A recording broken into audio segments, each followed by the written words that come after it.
carefully feeds, excuse me, a grandmother carefully feeds a baby elephant at Tepakadu Elephant Camp in one of the largest undisturbed spaces for Asian elephants in the world, in the state of Tamil Nadu, India. The grandmother gently chides the baby as he eats some foods and spits out others. She rubs his cheek and fluffs the sparse hairs on his head as if he is her grandchild. And in a way, he is. The grandmother is an indigenous woman called Belly of the Kananayakan tribal group, which has devoted itself to caring for elephants for many generations, passing down the knowledge and love. Their dedication and care for abandoned, injured, and orphaned elephants is helping to save the species. But it's more than that.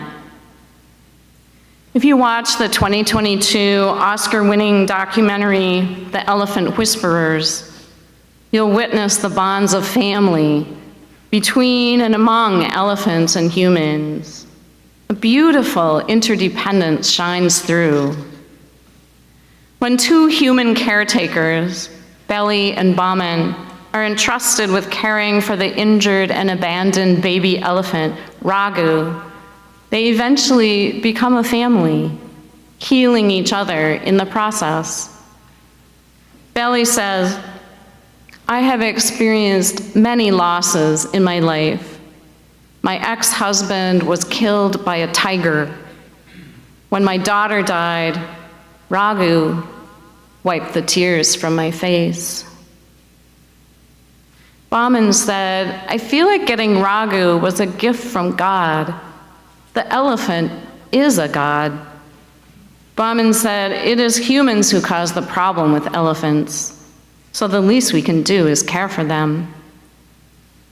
Climate change has caused water to dry up where the elephants live, so they go into areas habitated by humans in search of water to drink, but things don't always end well. Raghu's herd wandered into a village looking for water. His mother was electrocuted, and then he was abandoned by the herd. Forest rangers tried to reunite Raghu with the herd, but it didn't work, so he came to live with Belly and Baman.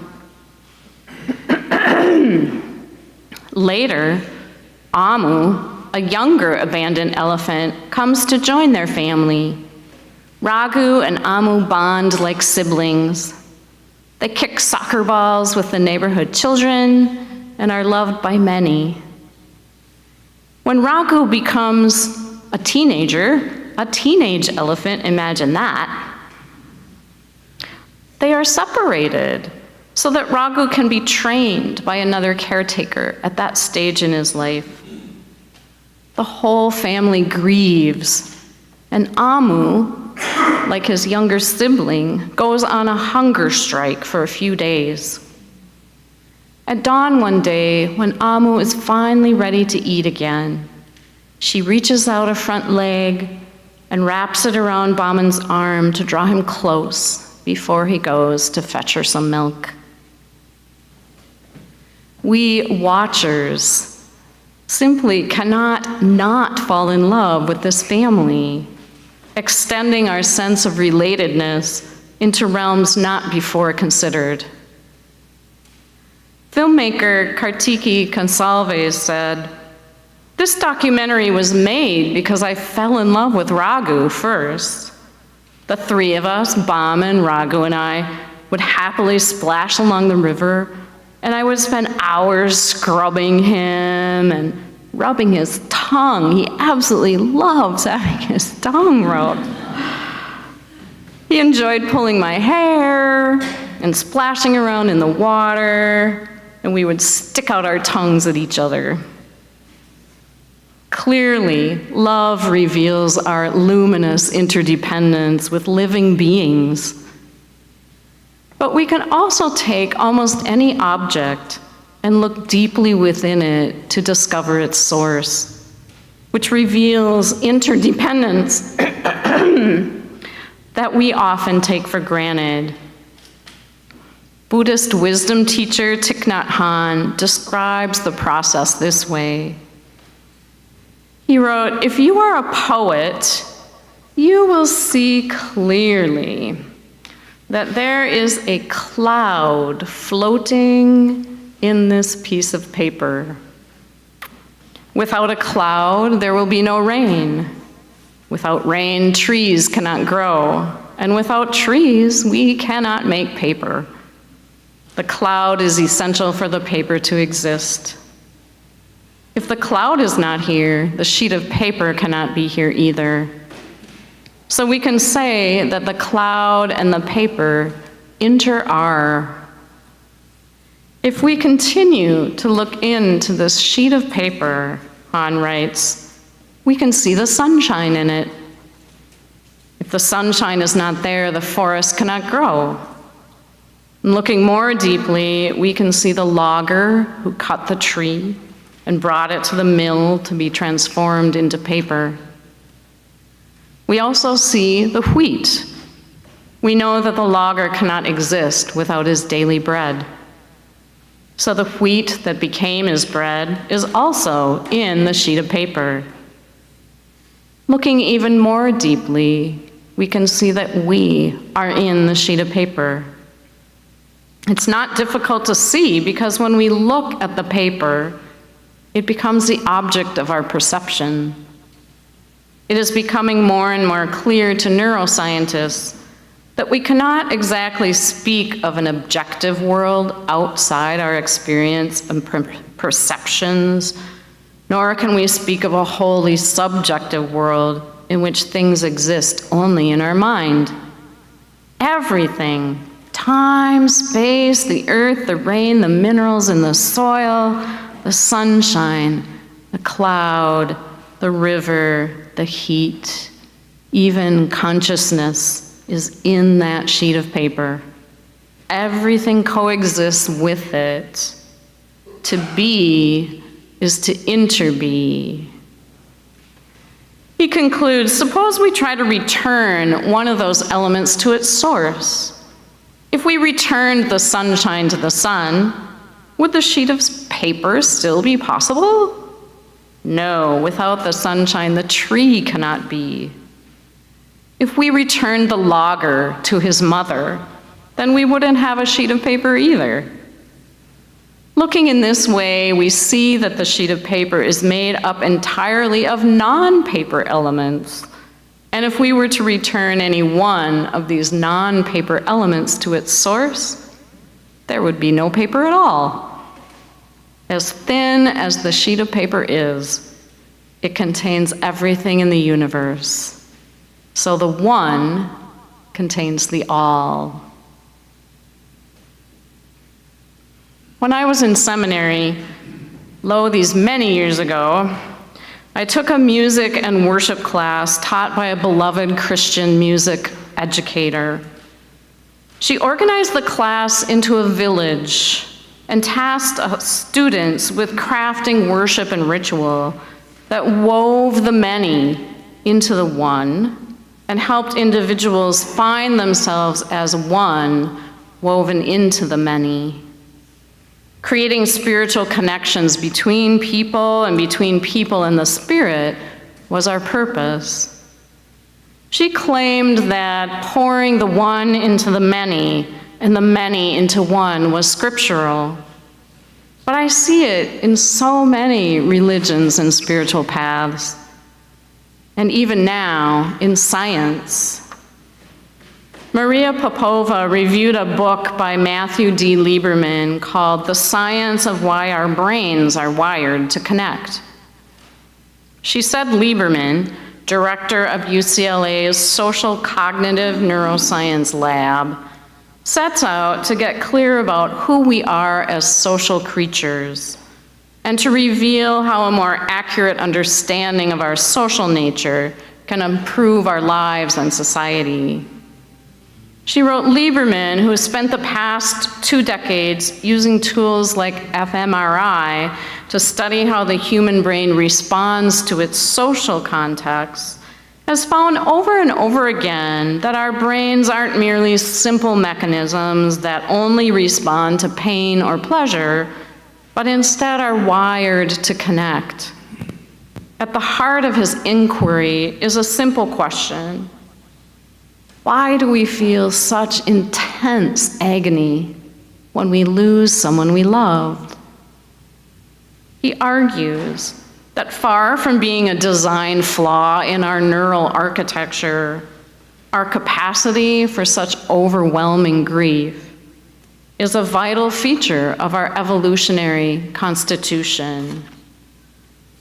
He said the research shows that this response, far from being an accident, is actually profoundly important to our survival. Our brains evolved to experience threats to our social connections in much the same way that they experience physical pain.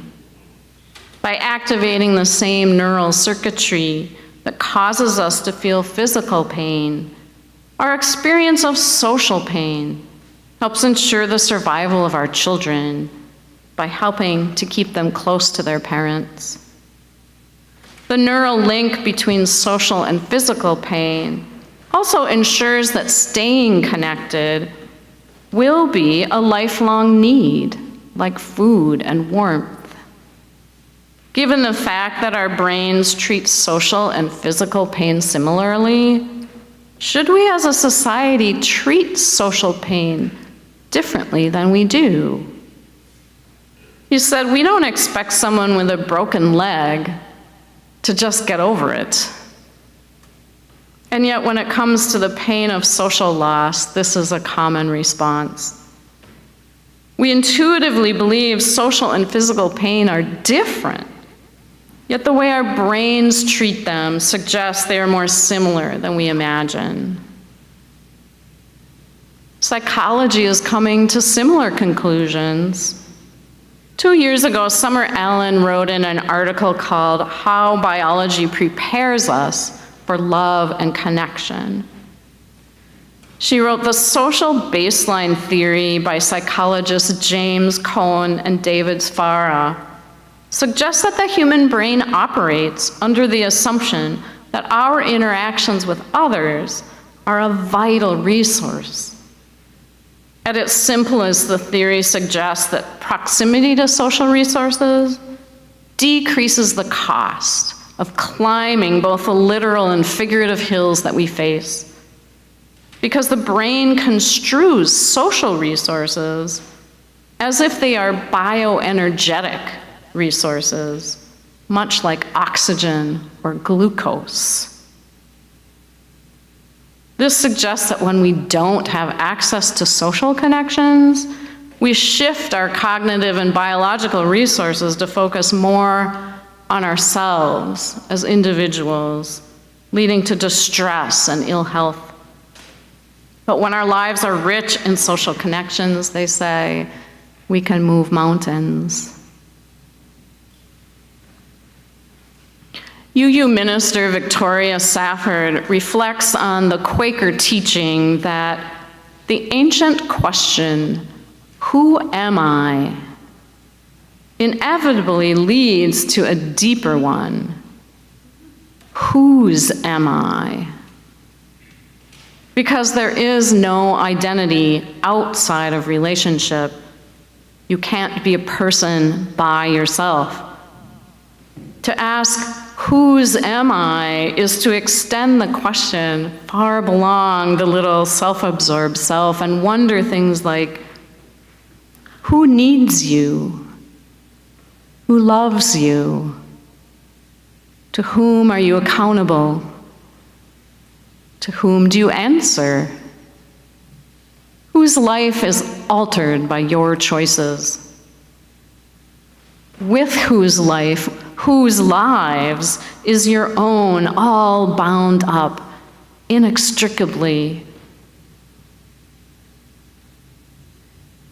When I listened to Ryan's story about his grandma, I I think about him less as a self-made man and more about whose he is, who loves him, who needs him, who sacrificed for his well-being. I think about who Ryan loves, who he needs, the sacrifices he makes for others.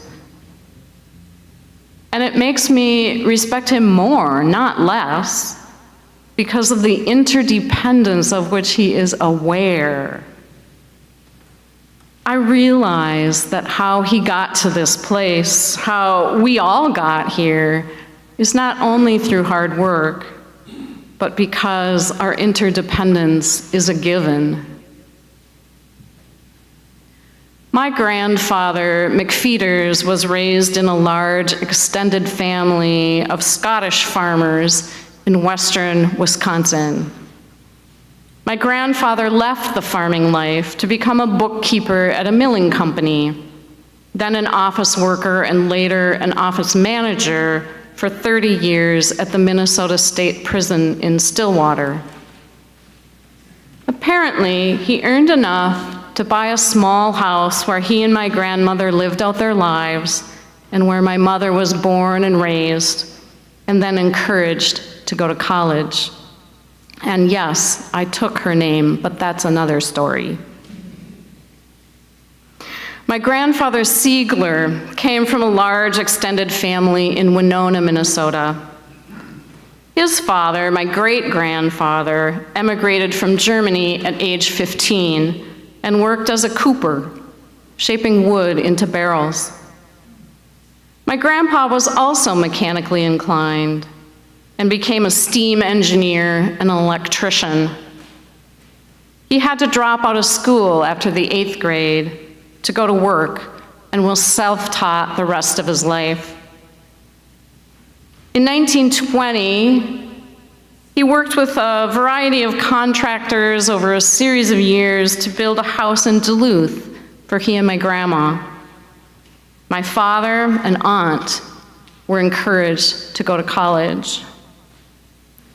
My mom and dad met at college, married after graduation, and purchased a tiny house, thanks to the GI Bill, in a small town where my dad got his first job and mom worked as a teacher.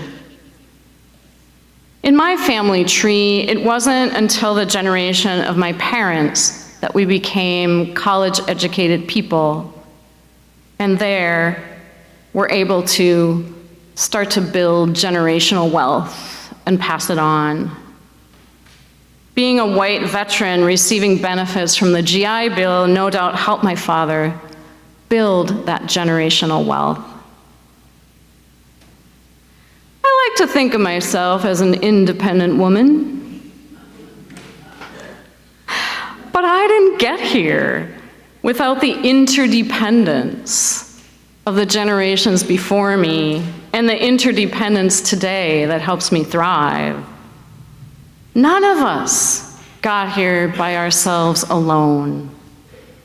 We humans can trace ourselves back to the mythical garden, or in the scientific story, the pond seething with elements that created conditions for life. Robin Wall Kimmerer, Indigenous author, teacher, and biologist, writes in her chapter, "Back to the Pond,"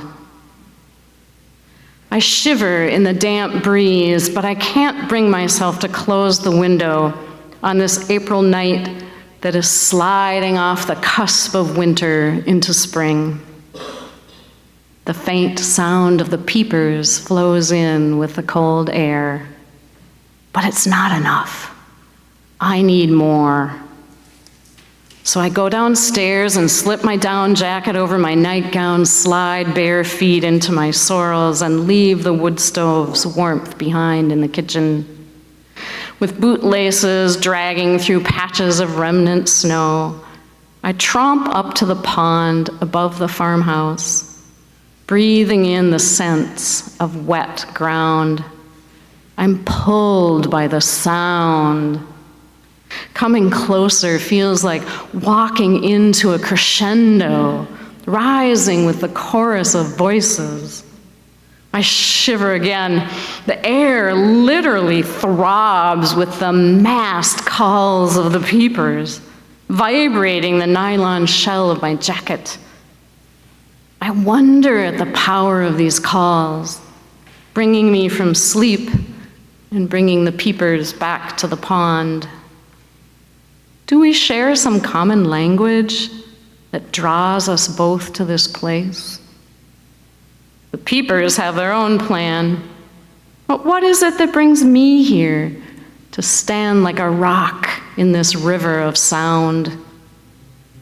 The traditional knowledge of the Zuni people tells that the world began as clouds and water until the marriage of earth and sun brought forth green algae. And from the algae there arose all forms of life. Scientific knowledge tells us that before the world was green, the only life was in the water. The early atmosphere had no ozone, and the sun's full intensity beat down on the land, a deadly rain of ultraviolet radiation, damaging the DNA of any living thing that ventured up on shore. But in the sea and the inland ponds, where water screened out UV rays, algae were busily changing the course of evolutionary history. Oxygen bubbled up from algal strands, the exhaust fumes of photosynthesis accumulating molecule by molecule in the atmosphere. Oxygen, this new presence, reacted with strong sunlight in the stratosphere to produce the ozone layer that would one day shelter all forms of terrestrial life under its umbrella. Only then did the surface of the land become safe for the emergence of life. Our Soul Matters theme this month asks, where do you feel connection to nature in your body? What happens to you when that place of connection is stirred? What has that feeling of connection communicated to you most recently? Spring peepers, solar eclipse, algae, ozone, elephants, grandmothers, clouds, trees, paper, oxygen. We breathe interdependence with every breath. We can't live without it. It's a given.